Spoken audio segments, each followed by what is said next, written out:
قرآن کریم کیوں نازل کیا گیا؟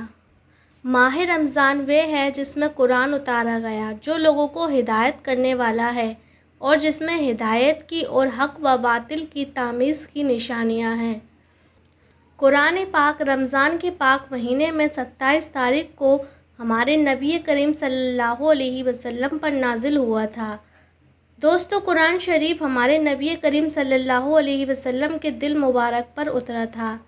قرآن شریف میں جو کچھ بھی لکھا ہے سب اللہ تعالیٰ نے سچ سچ فرمایا ہے، اور جو بھی بات اللہ کو ہمارے پیارے آقا صلی اللہ علیہ وسلم کو بتانی ہوتی، جو بھی طور طریقے اور جو بھی ہدایت کے کام انہیں بتانے ہوتے تو اللہ حضرت جبرائیل علیہ السلام کو وہ بتا دیتا، اور حضرت جبرائیل علیہ السلام قرآن کے سارے حقوق حضرت محمد صلی اللہ علیہ وسلم کو آ کر بتاتے۔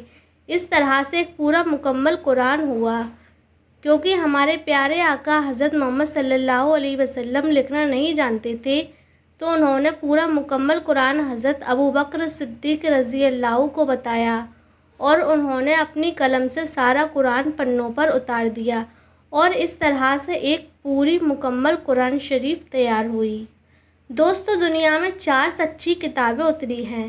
پہلی زبور جو حضرت داؤد علیہ السلام پر اتری تھی، دوسری تورات جو حضرت موسیٰ علیہ السلام پر اتری تھی، تیسری انجیل جو حضرت عیسیٰ علیہ السلام پر اتری تھی، اور چوتھی قرآن شریف جو ہمارے پیارے آقا حضرت محمد صلی اللہ علیہ وسلم پر اتری ہے۔ جتنی بھی سچی کتابیں اتری ہیں ان سب کا کام لوگوں کو ہدایت دینا تھا اور حق کا راستہ بتانا تھا، اور بتانا تھا کہ حق ایک ہے، اس کے ساتھ کسی کو شریک مت کرو، اور یہی قرآن میں آیا ہے۔ دوستو، قرآن ایسی پہلی کتاب ہے جو آج تک اپنی اصل حالت میں موجود ہے، جس میں آج تک کوئی ملاوٹ نہیں کی گئی، نہ تو اس میں کوئی آیت بڑھائی گئی اور نہ ہی گھٹائی گئی۔ جیسی 1400 سال پہلے ہمارے پیارے آقا حضرت محمد صلی اللہ علیہ وسلم پر قرآن اتری تھی، آج بھی وہ اپنی اصل حالت میں ویسے ہی ہے۔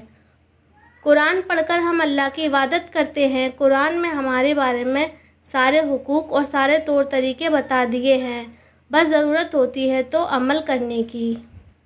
دوستو، قرآن شریف میں 30 پارے ہیں، 114 سورتیں ہیں، 15 سجدے ہیں، اور قرآن میں 540 رکوع ہیں، اور 6236 آیتیں موجود ہیں، اور قرآن کریم میں حروف کی تعداد 34740 ہے۔ دوستو، قرآن کریم میں جو آیتیں اور سورتیں حضرت محمد صلی اللہ علیہ وسلم پر ہجرت سے پہلے اتری وہ مکی ہیں، اور جو سورتیں ہجرت کے بعد اتری وہ مدنی ہیں۔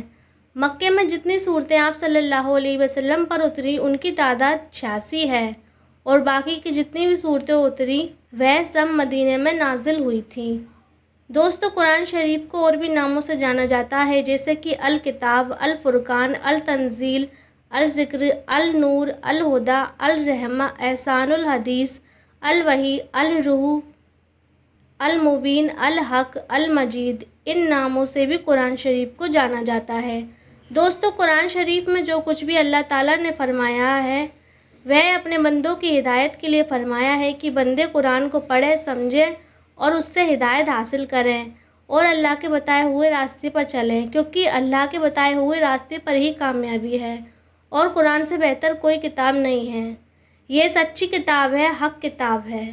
اس لیے دوستو، ہمیں قرآن کو پڑھنا چاہیے، سمجھنا چاہیے کہ اللہ نے ہمارے لیے اس میں کیا فرمایا ہے۔ اللہ ہم سب کو قرآن پڑھنے، سمجھنے اور اس پر عمل کرنے کی توفیق عطا فرمائے۔ امید ہے دوستو کہ آپ لوگوں کو یہ ویڈیو پسند آئی ہوگی۔ اگر پسند آئی ہو تو پلیز میرے چینل کو لائک، شیئر، سبسکرائب ضرور کریں، اور ایک پیارا سا کمنٹ کر کے بتائیں کہ آپ لوگوں کو یہ ویڈیو کیسی لگی۔ السلام علیکم دوستو۔